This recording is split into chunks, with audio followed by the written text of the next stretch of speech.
Hi there, this is Kimberly at Singing for Your Soul. I want to tell you a story of something that really lit me up and helped me make sense of a lot of things that have become apparent to me as I'm working with the voice and many voices over the past few years. And it's helped to illuminate why voice work is so important at this time in our history, in our experience, our lives. So there's a trend that's been going on for a while in my business.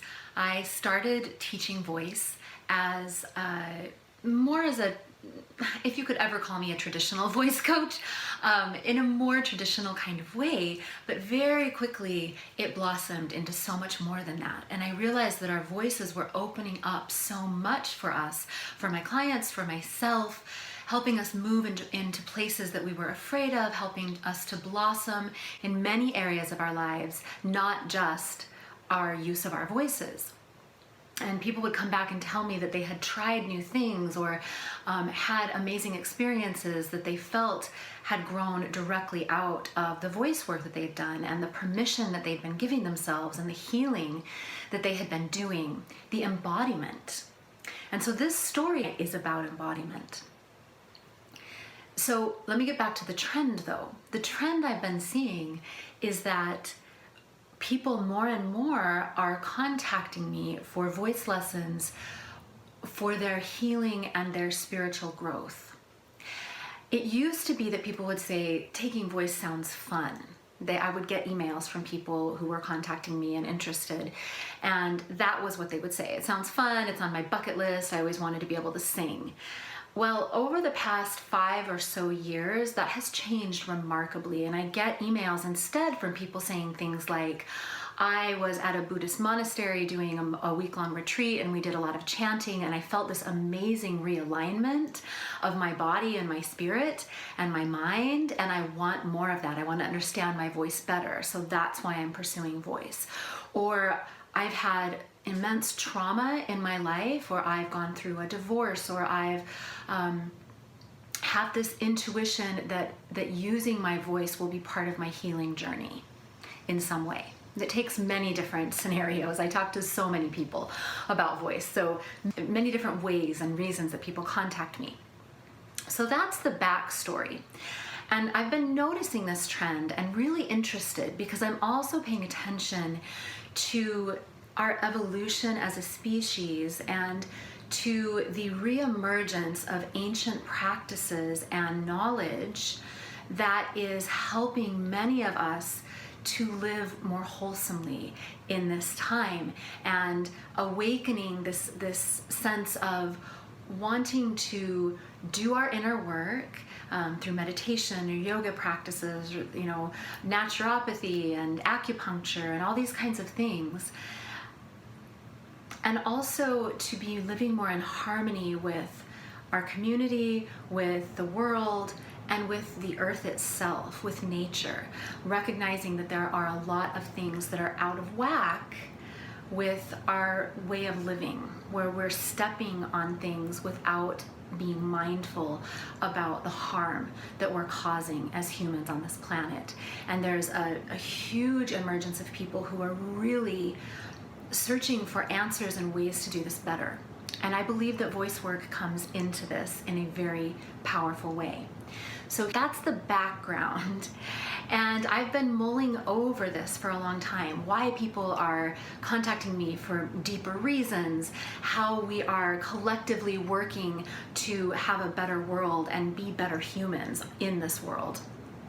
And I was watching a show, it's called Missing Links, it's on Gaia, with Greg Braden, for those who know about him. And he was telling a story of Prophecy Rock. And Prophecy Rock is a place in Arizona with this big rock, and the rock has some carvings on it that are about 5,000 years old. And the Hopi people don't know who made the carvings, but they know the message from the carvings, and it goes into this bigger message that I don't pretend to understand. I have looked into it, and it's something that I'd like to research more and talk with some Native American teachers about, because I'm fascinated by it. But what I can tell you at this moment is that the Hopi Prophecy is what this rock is part of.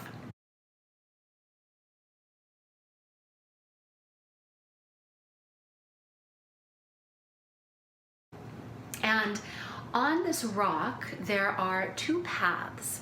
You can see a line up here and then a line underneath it. And on this upper line, there are people, and their heads aren't connected to their bodies, and there's no corn. Okay, so this little path is going along, and there's like 3 people, and their heads aren't connected to their bodies. I'm going to get back to that in a moment.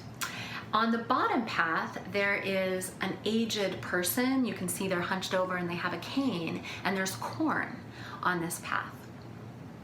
So the bottom path is called the path of love, and the top path is called the path of profit, meaning profiting at others' expense. We have some of that going on these days, don't we? So the path of profit and the path of love. On the path of love, this elderly person signifies wisdom, and the corn represents food and sustenance and harmony with the earth itself. And none of that's on this top path. On the rock, you can see going around the rock, the path of love continues on. It doesn't end, it keeps going around the rock. On the top path, it continues about the same as the bottom path of love until all of a sudden it gets really jagged, and then it just stops. There's no more. And what they tell us is that there comes a point in our evolution where we've either made the choice to be on the path of profit or the path of love. So we don't know what happens to the path of profit, but the path of love continues on, and it continues on in harmony and love.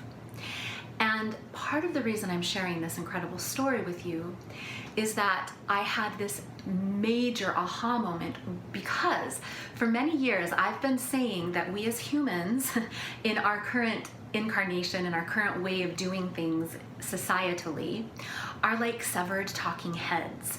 Our heads are not integrated, and our voices and our minds are not integrated. We're not embodied. And voice work helps us to do that embodying work.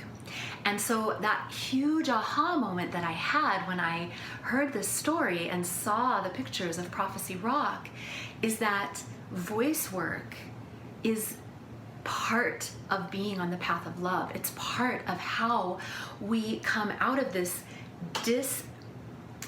disembodied, disconnected way of living, where we're oblivious to the fact that we're all connected, we're all one, we're all having an impact on one another in the ways that we're choosing to live. And the voice work helps us to re-embody. It helps to pull us out of that disconnection and that disembodiment and back into our bodies in a wholesome and holistic and aware, conscious, kind, and loving way. So that is one of the aspects that I believe voice work is becoming so sought after, and people who aren't even singers, who definitely don't aspire to be singers, are still intrigued and feeling called by voice work, by understanding their voices better, by moving forward with more consciousness in their lives, and understanding that sound is a healing modality. So if you are feeling called by your voice, you are part of this next wave of consciousness. And I think what's happened is that we've had, at least to the West, these waves of awareness coming and understanding of indigenous and ancient practices. So acupuncture, meditation, yoga, naturopathy, wholesome eating came in waves to the United States. I can speak to the United States because I live here. And what I think is that that work that we've been doing, therapy, mind, body, spirit practices have awakened us. And now the next step is to really continue those practices and to add voice to them, to add mantra, toning, singing, conscious use of the voice, understanding that our sound affects the structure of matter, our bodies, our world. Okay, so if that speaks to you, join the club. It makes me so excited. I could just shout it from the rooftops every day. And I will have more videos coming like this. I tried Facebook Live for a little while, but I'm gonna try YouTube instead because I didn't like the sound quality of the Facebook videos, at least for a regular thing. It's kind of important that sound and visual be good when I'm doing these videos. So thank you so much. I'm going to be putting these out every other week. Keep your eyes open for them. Subscribe to the channel or check out the Facebook page if you want more of this content. And I have a lot more on its way. Thank you so much. If you're feeling called to use your voice, listen to the calling. It will be so worth it.